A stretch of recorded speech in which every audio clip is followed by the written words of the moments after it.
Hey guys, welcome back to Discover SPRINGFORD.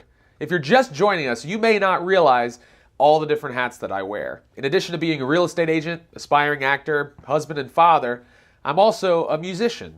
And that's why today's episode is so special for me, because I get back in touch with my rock and roll roots. I'm sitting down with Ray Short. He's the founder and frontman of local rock and roll outfit, Rofo Audio. I'm Geoff Desiato, a local realtor, aspiring actor, and transplant to the Springford area. And I'm on a mission to find the best that Springford has to offer. I'll be interviewing local business owners, civil servants, and other prominent members of the community to find out what makes Springford a great place to live, work, eat, and explore. I invite you to join me on my journey as I discover Springford. Hey guys, welcome back to Discover SPRINGFORD. I'm here with Raymond Short of Rofo Audio. Raymond, thanks for being on the show today. It's great to be here. Yeah, I appreciate it. So why don't we jump right in? As we were talking beforehand, I have a special fondness and kinship because I too am a fellow musician and have played all, probably a lot of the haunts that you guys have been playing. So it's a small world. Yeah, out there. right. So as I'm also an actor, so like you meet people that are.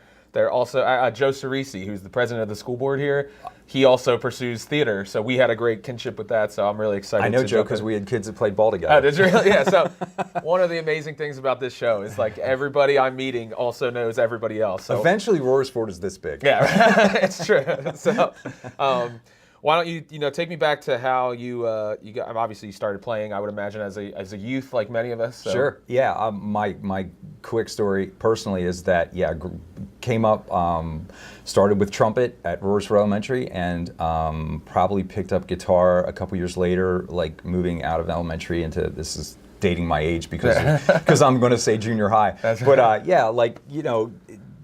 Pre-teens I was playing guitar, and then had a pretty cool band in high school, and went to Bloomsburg. Oh, okay. And there majored in communications, but my studies really revolved around video production, and I did a 2-year internship at a place called Susquehanna Sound, and which is now a studio that's been refurbished and is now open again, called 8 Days a Week.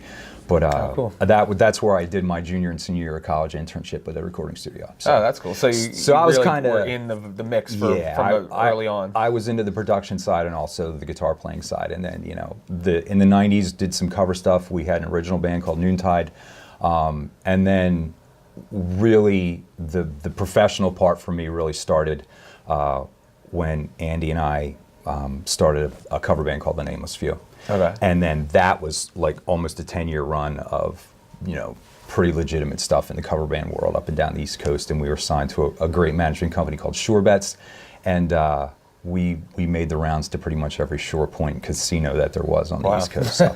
And then we took a break because it's a grind, and sort of rekindled the fire. And I approached Andy again, and we decided that we were just, good spot in our life once again, personally and professionally, to write original music, because that's really what we wanted to do. Mm-hmm. And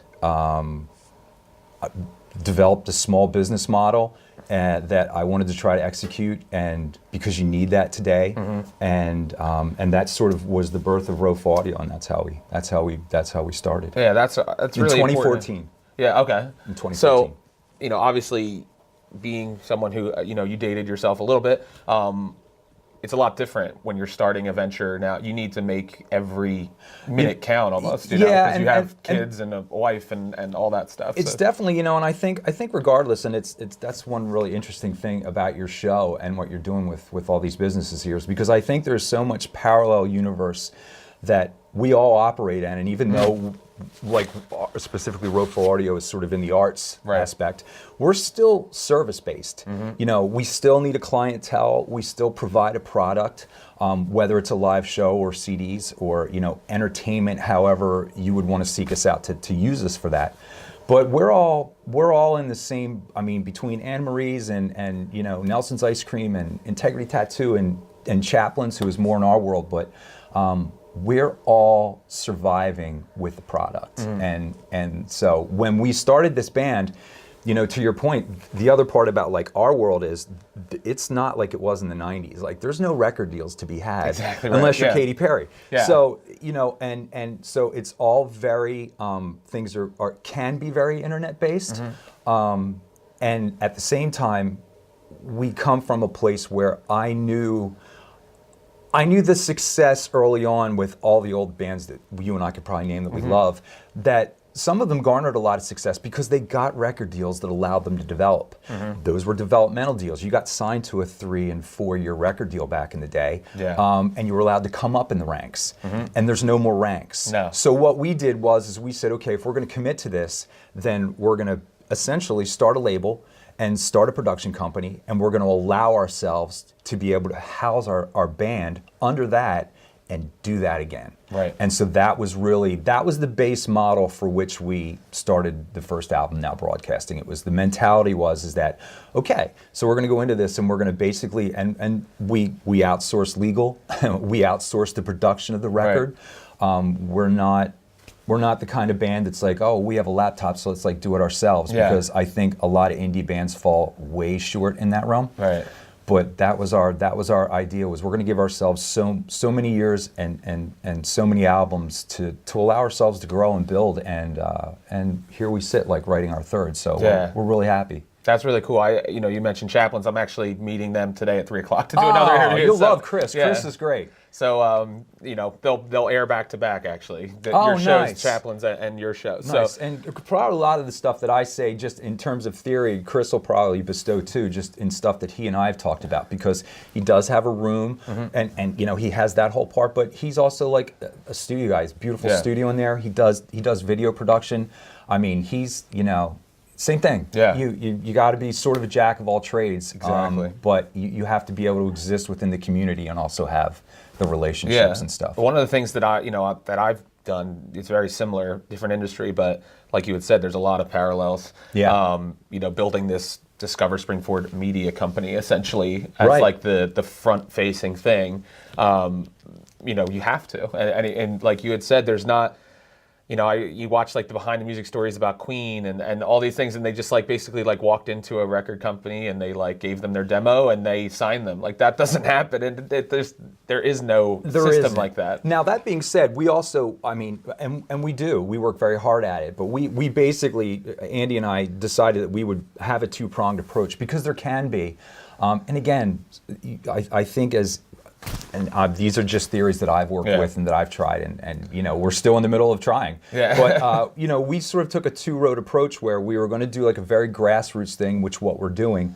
But at the same time, there are outlets out there that you can try to hit home runs every day. Right. You can submit stuff online, and you can talk to record companies, you can talk to mini indie labels, but you just, I think, have to be very careful about what they can offer you, as opposed to actually, if you are successful and you have garnered a base, what are they going to offer you that you necessarily can't get yourself? And I think with the internet and music today, I think it's great to say, oh well, we had Rofo Audio had 27 streams in the Netherlands in the last 14 days. Yeah. But at the same time, like, you really have to like keep perspective of like to sort of aim small and shoot small, because you can get caught up in being like, wow, we could be like the biggest thing in China. But you really got to be like the biggest thing in Montgomery County at first, because it's the only way that you're going to establish the product that you need to go out and make the rest of the world take notice. Exactly right. Yeah, you need to really invest in the people who invested their time and money into you in the beginning. Which comes back to us, which is why we decided we were going to invest that time and money into ourselves and allow our product to hopefully get to a level where somebody would be like, whoa, these guys are like doing this many downloads and this many streams, and maybe they're, valid enough for us to throw them on a small mini tour on the East Coast or something like that. So that's kind of like what we work, and all the time, aside from the money that we put out, but you almost have to like forget about that. Right. If you're going to exist in the arts like that we do. Yeah, for sure. You know what I mean? But you need to, because you need to enjoy the process as much as people would stand behind me right now and go, oh yeah, sure you do. Because it's hard. Yeah. But you do. You need to keep the creative flow going, and you need to keep improving, and that's how you build a base. And we've been really lucky. Yeah, really. That's awesome. As much as hearing your story, it brings back a lot of memories for me. I wish I knew about, like you, I wish I had thought of it as a small business, like you said you guys do when I was doing it, because I was in a band with my brothers. I was like the driving force, I guess, like the the primary songwriter, the lead singer, There's the always marketer, one guy. I didn't know what I was doing, so I was really just kind of flailing. And there is no blueprint. Yeah, exactly right. I don't either. We kid around all the time. Yeah. Even like just a small microcosm of what goes on with us now. It's like we got done the Inked video. Yeah. And we did. We got some really good responses. It's like Music X-Ray is a submission, and it was like guys are like calling us about the Inked video, but it's like, okay, these guys want $250 up front. These guys don't want any money up front to put us on their platform, but they want to split it 90-10. Yeah. But then we got to whitelist it from our deal with CD Baby, and we're talking about pennies, like for us, I mean, like realistically. But at the same time, it's like, I'm like, well, whoever's in charge of the label, like call them and ask marketing. Oh wait, that's me. That's the running like, joke. Take your hat off. It's like, and put it oh in. wait, that's Andy. Yeah. And it's like, but that's what you do. And to your point about the rest of our lives, we just have to figure out how to cram all that in. Yeah. Yeah, like the kids still need to eat, and everybody needs But stay positive and write great tunes. Yeah. Yeah, use those life lessons and tribulations to invest into your music. That's it. I got plenty of them. Yeah, sure. My especially in like my late teens, early 20s, my music was very angsty. Because you're like trying to figure. Yeah. Well, that's what I regularly say. Because I didn't go to college. I went to Connecticut School of Broadcasting, so I learned about video and audio editing and stuff. And I've worked in radio for 10 years. But I learned on the fly by doing. Sure. So when people say like, oh, you didn't go to college? I'm like, no, I was going to be a rock star. Like, why go to college when you're 14, 15, 16, 17, and the only thing you think about is music? There is no reason to be in a backup plan to learn musical theory, because that doesn't help you in rock. Right. So, and I think in hindsight, like from 2014 when we were like, you write all this stuff down and you're like, okay, here we go. I think that has been the biggest realization for me is that as it grows, that is the part that I really have to make sure I harbor time for, is to actually think about the music. Yeah. Yeah, that's really interesting, because I feel like, especially in this day and age, everything is so short-sighted. Everything is so low attention span. It's quick. And even myself, I'm like, when I meet people and I talk to them, they're like, oh, you should do this. And I'm like, oh yeah, I should do that. And the decisions it's just are like endless. the list piles up. And the decisions are endless. Right. And that we cross that bridge every day. And that's what I was sort of saying to you before we started too. We did an album in 2015 in August and released it in October. We did an album in 2016 in August and released it in October. And this year we were just like, hold on a second. Yeah. Let's, and it was Andy. I mean, and I'm so lucky. Our bass player right now, Eric Lindemore, was he did the first album with us. He was in our cover band with us for forever, and he's still in that world. And the cover band world right now, especially one that we were in and Eric's still in, it's lucrative, it's good business, especially if you're in the mix with good management and good venues. But we call on him all the time. We just decided when we weren't going to do an album this year that then we shifted game plans, and we decided we were going to do like 3 pretty good high-profile videos. And then Andy was the one that said, in that meeting that day, I remember it like it was yesterday, which was like June. He's like, we should do a Christmas song. And I was like, really? And he's like, yes, you should write a Christmas song. And I'm like, dude, you know how hard that is? Yeah. But that's it. It's like, it's so nice to be able to have guys that are vested. And then when we were sort of in between bass players, and we called up Eric and we're like, dude, can you come back with us for a little while? And he's like, sure. And and he gave us his time again. And we're really excited about the Christmas song and the Christmas video. But that's exactly right. Like, in 2014, no way would I have thought that we would be trying to map this out like month to month. Yeah. But that's what you need to do, because to your point, everything is so quick and people want to hear new stuff. They want to wear new stuff. They want to see new stuff. And that's, as an indie band, that's the hardest thing to keep up with. It's a lot different than it used to be. And, going back to your point about how the ranks aren't there anymore, you have to... And this is what we realized. It's like, you used to play in venues, and they were, they would fill the bill, and you played, and you made a cut of the door, whatever it was. Sure. Now it's you need to guarantee that 30 of your friends are coming. It was never that way. My dad played in cover bands that's what he was when I was a kid. He did it 6 nights a week. That was his job. Sure. He would bartend on the side, like just however he could make money. And he tells me stories about like, you were booked at a place for an entire month. You played 6 nights a week. And he's like, sometimes there'd be nobody there. And I was like, we wouldn't be asked back in this day and age. You have to basically show people that you have all this value up front. Which goes back to there's no development time. There's no like... Totally. Yeah. And that development time is what I'm trying to give us. But to your point, we have to. And that's why like our relationship with Chaplains is so key. And look, there's Chaplains venue style places that are out there in broader strokes away from Royersford. And that's why our brand and our build is so important to us and why we work so hard at it. Because, Chris is much the same way. He has it's nice. Chris has different platforms and different programs sort of that you can choose from as an artist to be able to work with his venue. Mm-hmm. But essentially, and it's a very dark subject in music right now, indie world of people call it pay to play. Mm-hmm. And it's hard. And we've done some stuff in different states where it was not successful for us financially because we may not be able to sell 25 to 35 tickets in North Jersey right now on a Wednesday night. Right.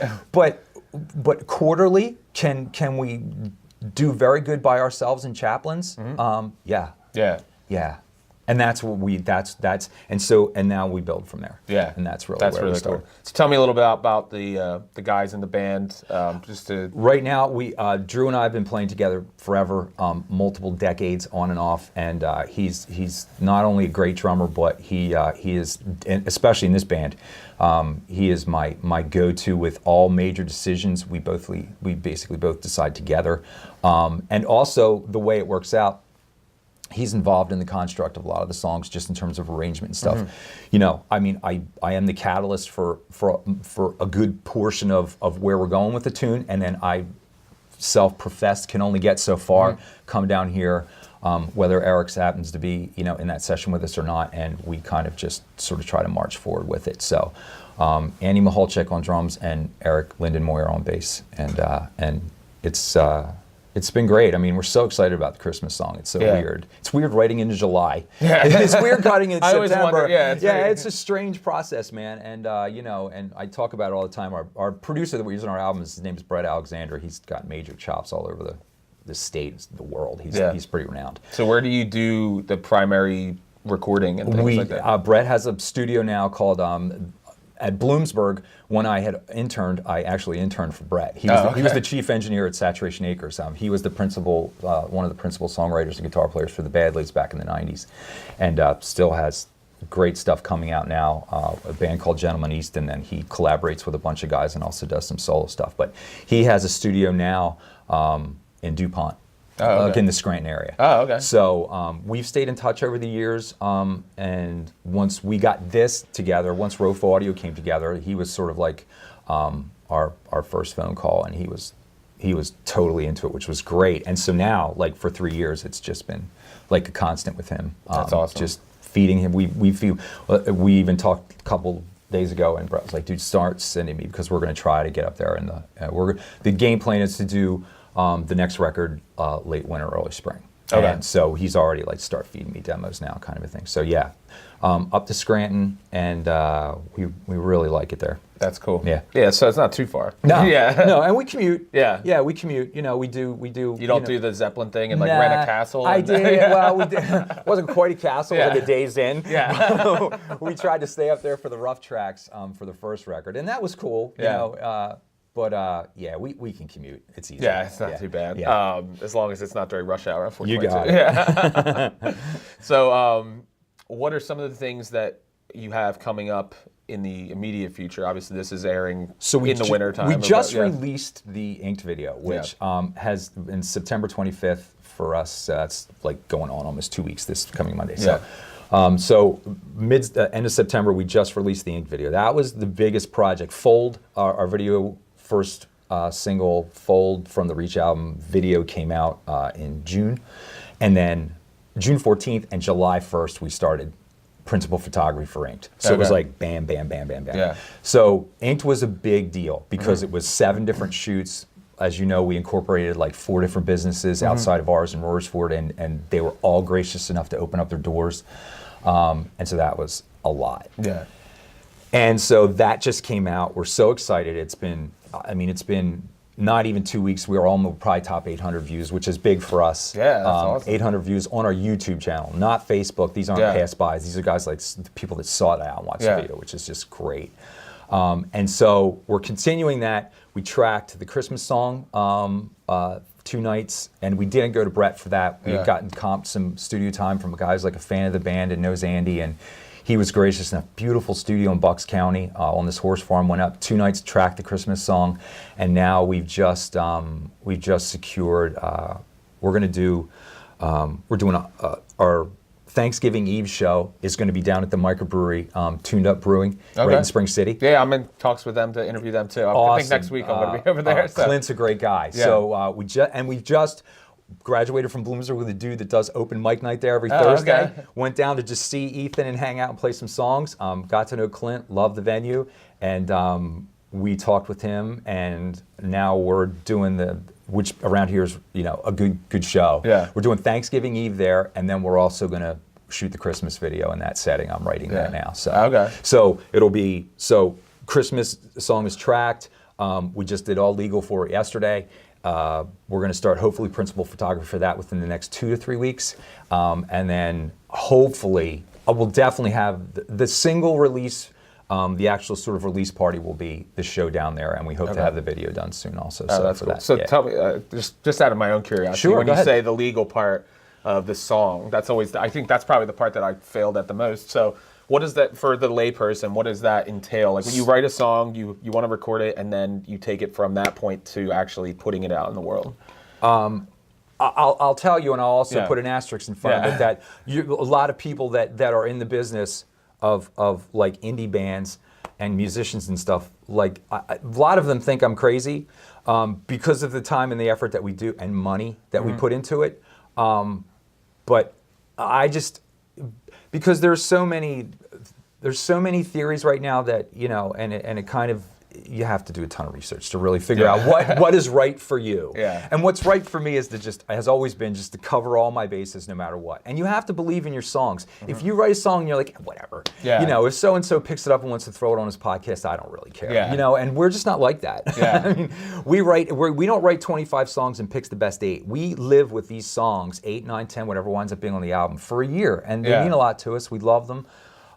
And so I want to do right by them. Yeah. And we have a massive investment in this whole thing. Yeah, right. So that being said, that's my asterisk. Okay. So what we do is we took a lot of care and time and money to hire what we thought was the right entertainment attorney for us. Okay.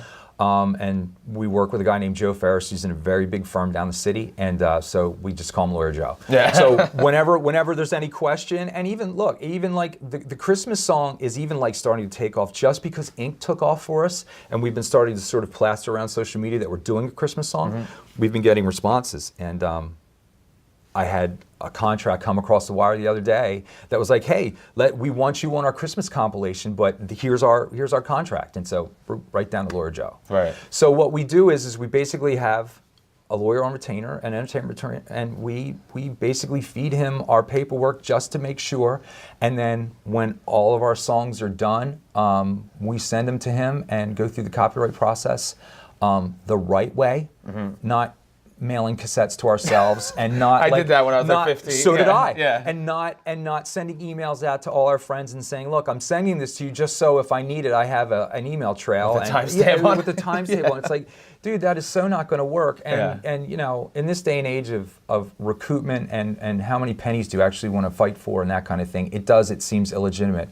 At the same time, if we are lucky enough that we would get a sleigh full of downloads for our Christmas song, and I don't have all our ducks in a row, and all of a sudden I hear it on some podcast that's blowing up in San Diego, like I want to have recourse. Yeah, exactly. And so that is one thing that we have outsourced. Yeah. Is we have not sat around with online people or forums and said we can do all this legal stuff ourselves. Yeah, so he does all this. The logo was extremely hard to copyright worldwide. The name was. there's a disco outfit from the 80s called Rofo that's from the Netherlands. And Really? it's like, yeah. Oh, so my goodness. because we were going to call it Rofo. Yeah. And we couldn't. Yeah. And we couldn't. Hence the audio. Yeah. But now we love it. Yeah. Now I'm like, it can't just be Rofo. Yeah. You know, and now we love Rofo audio, and people Yeah. say it now like it's a thing, and it's wonderful. But yeah, so we went through the process of doing the legal thing the right way, just because it was important to us as a business. Yeah. No, that's important. I think anybody, and I even feel that, you know, it's the one thing I probably could work better at is just learning to understand and to value those behind the scenes things, you know, the things that aren't glamorous. You know, it's really fun to come up with a logo. It's really fun to write music but then you have all this other work that really you have to, if it's something you love, you have to put in the time and the effort and the work. And outsourcing Laura Joe is really like a selfish thing, because it comes right back to what you were talking about before of how many more hours in the day do I want to negate from music or video production or go out and shooting in order to sit down and make sure in my head that I'm convinced that I got myself covered legally all on my own. Yeah. I'm not that. I'm not that bright on that realm, so that's not my thing. But at the same time, like, it would break my heart if all of a sudden, like, I heard shelves somewhere that it wasn't supposed to be. Yeah. And I missed something. Yeah. I don't want to do that. Yeah, that's crazy. So was there outside of you being someone who grew up in the area, was there any further thought that went into coming up with the name, or is it just kind of like, I'm proud to be here, I'm going to call it Rofo Audio? That is definitely the meat of it.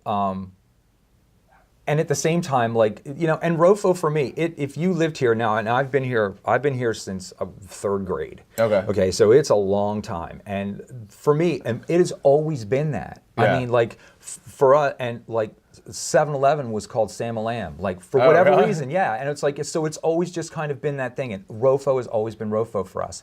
And so it was not only just like, I've lived here this whole time, but it was also, I mean, and that was the inspiration for Ink too. It was like, and you know, I mean, it sounds really cliche to say you want to give back and everything else, but I also, we like being tied to this town. Right. And, you know, one of the greatest compliments so far, and Anna Marie will love this, is that we have a really good thing going in the UK. Just internet based. We have some friends. We have some internet radio stations that have been very good to us. They have some satellite shows in the UK, and they're all really very pro Rofo Audio, which is nice. And the one guy who was sort of always a fan of the band, but now kind of works for them, but he wrote me a note as soon as he saw it. He's like, I just want to eat at Anna Marie's. It's like, wow, that's so cool, man. Yeah, you know, that's great. But that's what the band and the name's all about. Yeah. So what were the businesses that were featured in there? So Anna Marie's was sort of the principal, because my niece Abby was the waitress. Was the young waitress in that. So and then another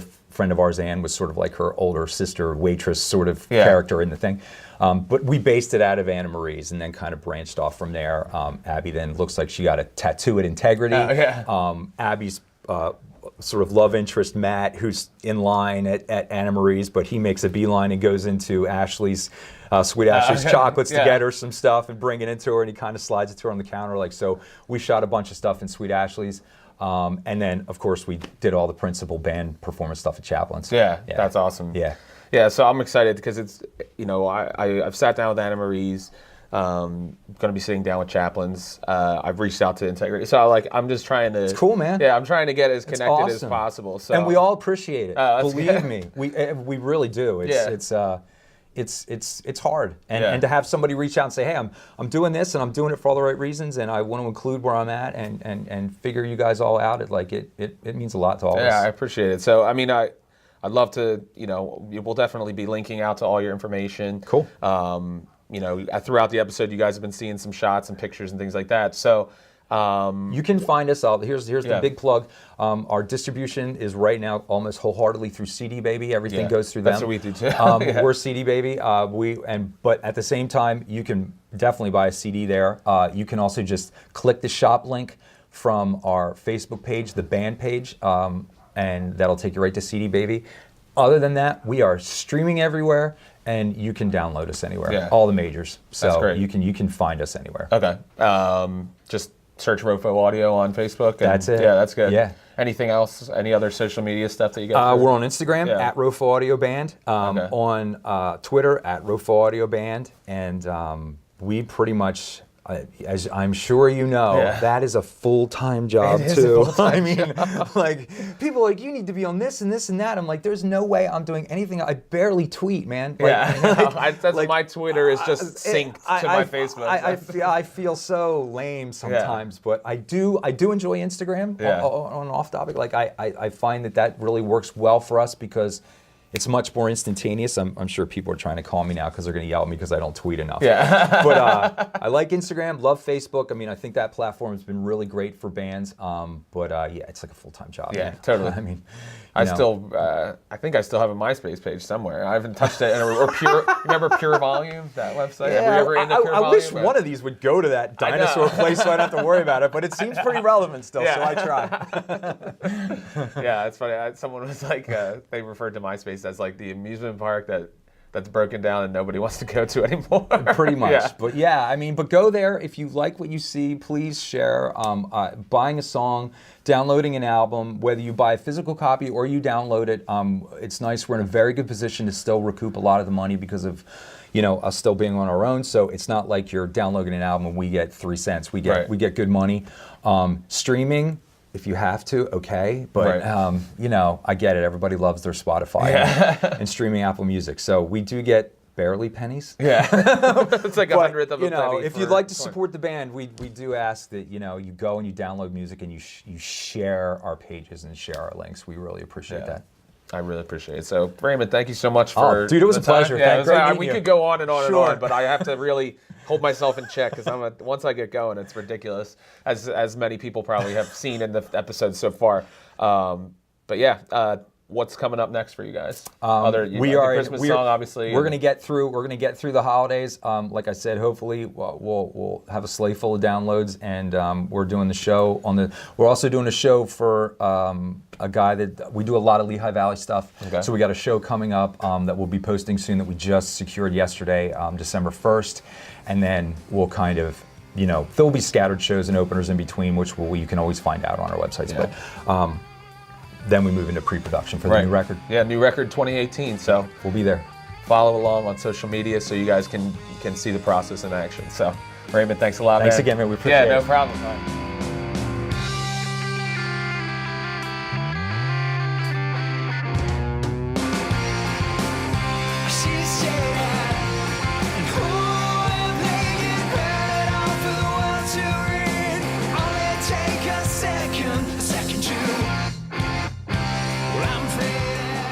Well, that's all the time we have for today on Discover Springford. I want to thank you for watching, and I also want to thank Ray for giving me some time today, and also for giving me this awesome Rofo audio t-shirt. I'm officially a fan, and it's just one of the many perks of having your own show, is getting free swag like this. If you're light in the t-shirt department, then just launch a TV show. I'm sure you'll get some free shirts. Anyway, please subscribe to Rofo Audio's YouTube channel, and while you're there, subscribe to Discover Springford's YouTube channel so you can continue to get great episodes and find out more about the people in your local community. Until next time, get out there on your own and discover what makes Springford a great place to live, work, eat, and explore.